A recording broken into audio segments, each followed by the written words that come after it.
وقتی به گذشته فکر میکنیم میبینیم خیلی ها تاختند، خیلی ها باختند، خیلی ها سوختند و خیلی ها هم ساختند.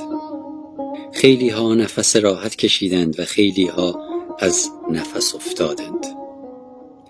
خیلی ها میخندیدند و حالا گریه میکنند، خیلی ها گریه میکردند و حالا میخندند. خیلی ها آمدند، خیلی ها رفتند. آنهایی که آمدند شاید همیشه نمانند، ولی آنهایی که رفتند برای همیشه رفتند.